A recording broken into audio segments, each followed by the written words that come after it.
Hi hello, ചെമ്പനീർ പൂവിന്റെ എല്ലാ പ്രിയപ്പെട്ട പ്രേക്ഷകർക്കും മെട്രോ സ്റ്റാറിലേക്ക് സ്വാഗതം. ആ ജോത്സ്യൻ പറഞ്ഞ വാക്കുകള് സച്ചി കുറച്ച് ദിവസത്തിനകത്ത് വെച്ച് തന്നെ ഒരുപാട് വേദനകൾ അനുഭവിക്കും, ഒരുപാട് ദുരിതങ്ങൾ അനുഭവിക്കുമെന്ന് കഴിഞ്ഞ ദിവസം ഒരു ജോത്സ്യൻ സച്ചിയെ കണ്ടപ്പോൾ പറഞ്ഞിട്ടുണ്ടായിരുന്നു. ആ ജോത്സ്യൻ പറഞ്ഞ വാക്കുകൾ ഇന്ന് ഫലിക്കാൻ വേണ്ടിയിട്ട് പോകുവാണ്. വലിയൊരു അപകടത്തിലോട്ടാണ് സച്ചി ചെന്ന് ചാടാൻ വേണ്ടിയിട്ട് പോകുന്നത്. ഇനി എന്തൊക്കെയായിരിക്കും സംഭവിച്ചിട്ടുണ്ടാവുക എന്ന് നമുക്ക് നോക്കാം. അതിനു മുൻപ് ആദ്യമായിട്ടാണ് ഈ ചാനൽ കാണുന്നതെങ്കിൽ തീർച്ചയായിട്ടും സബ്സ്ക്രൈബ് ചെയ്യുക.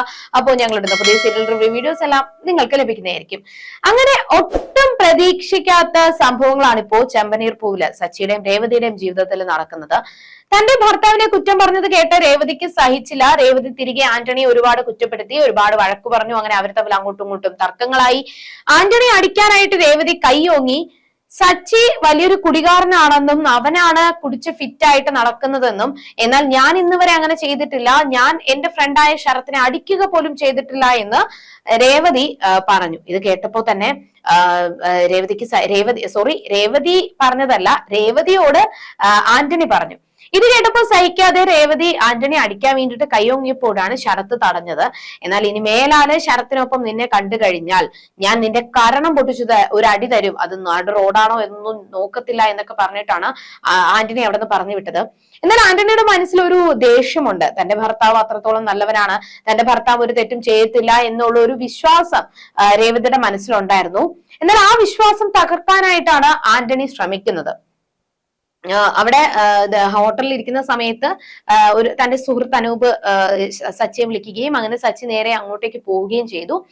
അങ്ങോട്ടേക്ക് പോയി അവിടെ ചെന്നപ്പോഴാണ് തന്റെ ആ ഒരു പാർട്ടിയിലുള്ള നേതാവിന്റെ സുഹൃത്തുക്കളാണ് ഇവരെന്നും ഈ സാറിന് ഒരു കാറ് വാങ്ങണം, അതൊരു സെക്കൻഡ് ഹാൻഡ് കാറ് തന്നെ വാങ്ങണം. അപ്പോ സച്ചി എന്നോട് ഇങ്ങനെ ഷോറൂം എവിടെയാണ്, കാറിനെ പറ്റിയൊക്കെ ചോദിച്ചപ്പോ ഞാൻ പറഞ്ഞത് എന്റെ സുഹൃത്ത് സച്ചി, അവനോട് പറഞ്ഞു കഴിഞ്ഞാൽ അവന് കൃത്യമായിട്ട് പറഞ്ഞു തരുമെന്നാണ്. നീ ഒരു കാറ് തൊട്ട് കഴിഞ്ഞാൽ തന്നെ അത് ശരിയാണോ തെറ്റാണോ, കാർ ഓക്കെ ആണോ, ഓടുമോ ഇല്ലയോ എന്നൊക്കെ നിനക്ക് അറിയാൻ പറ്റുമല്ലോ എന്നൊക്കെ പറഞ്ഞു. അങ്ങനെ ആ നേതാവിന് ഒരു കാറ് വാങ്ങാനായിട്ട് സച്ചിയെ കൂടെ വിളിച്ചതാണ്. സച്ചിയും അവരെല്ലാവരും കൂടി ചേർന്ന് ഷോറൂമിലേക്ക് പോകുവാണ്. എന്നാൽ ഈ സമയത്ത് ഒരു സെക്കൻഡ് ഹാൻഡ് കാറ് വാങ്ങാനായിട്ട് സുധി ഷോറൂമിലെത്തി. കുറെ കാറുകൾ നോക്കി, 10 കാറോളം നോക്കി. പക്ഷെ സുധിക്ക് ഒന്നും ഇഷ്ടപ്പെട്ടില്ല, കളറോ ഒന്നും തന്നെ ഇഷ്ടപ്പെട്ടില്ല. അങ്ങനെ നോക്കി നോക്കി നോക്കി നോക്കി വരുന്ന സമയത്ത് ഒരു കാറ് കണ്ടു. അത് അപ്പൊ തന്നെ സുധി ആകർഷിച്ചു. ആ കാറ് മുഴുവനായിട്ടും ഇഷ്ടപ്പെട്ടു.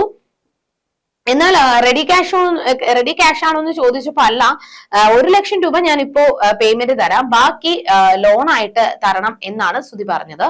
ശരി ആയിക്കോട്ടെ, ഞാൻ എന്തായാലും സുധി പറഞ്ഞു ഞാൻ എന്റെ വൈഫിനെ ഞാൻ ഒന്ന് വിളിച്ച് ചോദിക്കട്ടെ, എന്നിട്ട് അവളോട് കൂടി അഭിപ്രായം ചോദിക്കട്ടെ എന്ന് പറഞ്ഞു.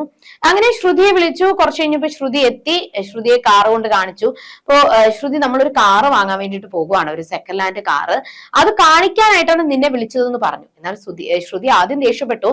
കിട്ടിയ പൈസ കൊണ്ട് ഒരു ബിസിനസ് തുടങ്ങി മുന്നേറുന്നതല്ലാതെ പകരം കാറ് വാങ്ങിക്കാനാണോ, ദൂർത്തടിക്കാനാണോ? ബിസിനസ് തുടങ്ങി നമുക്ക് ലാഭം കിട്ടിക്കഴിഞ്ഞാൽ ആദ്യം തന്നെ കാറ് വാങ്ങിച്ചൂടെ എന്നൊക്കെ ശ്രുതി ചോദിച്ചു. എന്നാൽ നമ്മള് ഇപ്പം ബിസിനസ് തുടങ്ങുമ്പോൾ നമുക്ക് ലോണും കൂടി എടുക്കേണ്ടി വരും.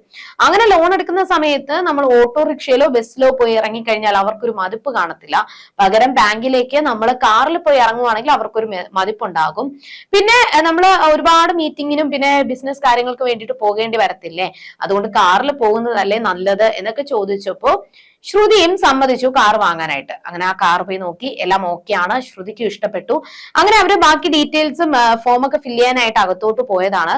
ഇതിന് തൊട്ടു പിന്നാലെയാണ് സച്ചി അവരെയും കൂടി, ആ ഒരു നേതാക്കളെയും കൂടി കൊണ്ട് അവിടേക്ക് വന്നത്. അങ്ങനെ കുറെ കാറുകൾ നോക്കി, പക്ഷെ അദ്ദേഹത്തിന് ഒന്നും ഇഷ്ടപ്പെട്ടില്ല. ഒന്നത്തെ കാര്യം, അവിടുത്തെ ഓണറിനെ സച്ചിക്ക് നല്ല പരിചയമുണ്ട്, സച്ചിയുടെ നല്ല സുഹൃത്താണ്.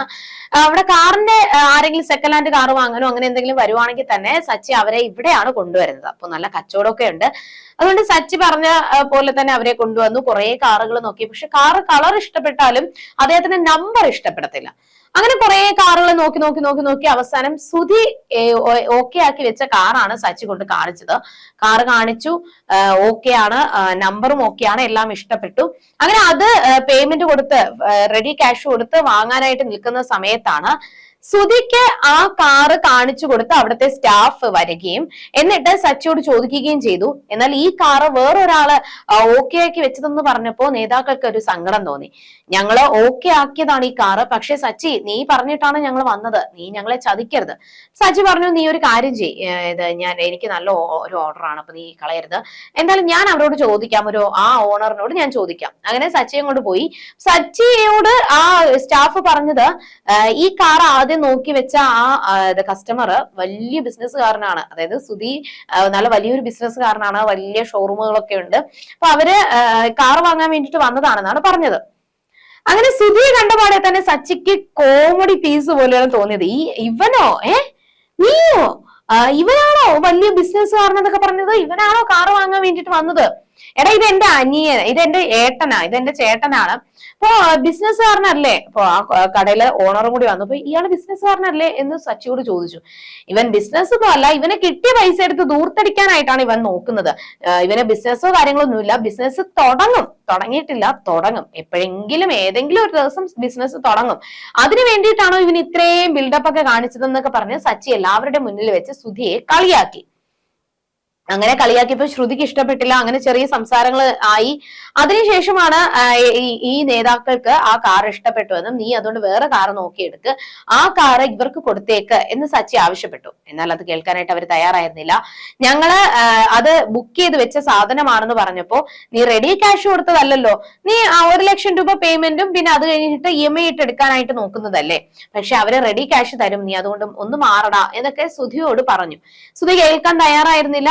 ഓണറിനോട് സംസാരിച്ചപ്പോ സച്ചി പറഞ്ഞത്, അവര് റെഡി ക്യാഷ് തന്ന് എടുക്കാനായിട്ട് വന്ന കാറാണ്, പിന്നെ അവര് നേതാക്കളാണ്, ഇപ്പോ സാർ ഈ ഒരു ഉപകാരം ചെയ്തു കൊടുത്തു കഴിഞ്ഞാൽ സാറിന് തന്നെ ഭാവിയിൽ അത് പ്രയോജനപ്പെടും എന്നൊക്കെ സച്ചി ഓരോ കാര്യങ്ങൾ പറഞ്ഞ് ഓണറിന്റെ മനസ്സ് മാറ്റിയപ്പോ, അതും സച്ചി കൂടി പറഞ്ഞത് കേട്ടപ്പോ സുധിയോട് ഈ ഓണർ പറഞ്ഞു, ഒരു കാര്യം ചെയ്യും, നിങ്ങൾ വേറെ കാറ് നോക്കൂ, വേറെ കാറ് ഓക്കെ ആക്കി എടുക്കൂ, ആ കാറ് അവരെടുത്തോട്ടെ, അവര് റെഡി ക്യാഷ് തരാൻ വേണ്ടിയിട്ട് വന്നതല്ലേ, അവർ ആ കാർ എടുത്തോട്ടെ, വേണമെങ്കിൽ സച്ചിയുടെ സച്ചിയുടെ ഏട്ടൻ എന്നുള്ള രീതിയിൽ ഞാൻ പൈസ കുറച്ച് ഡിസ്കൗണ്ടും കൂടി തരാം എന്ന് അവര് സുധിയോട് പറഞ്ഞു. എന്നാൽ സുധിക്ക് ഇഷ്ടപ്പെടാതെ കാറ് വാങ്ങാതെ സുധി ദേഷ്യത്തോടു കൂടി പോയി.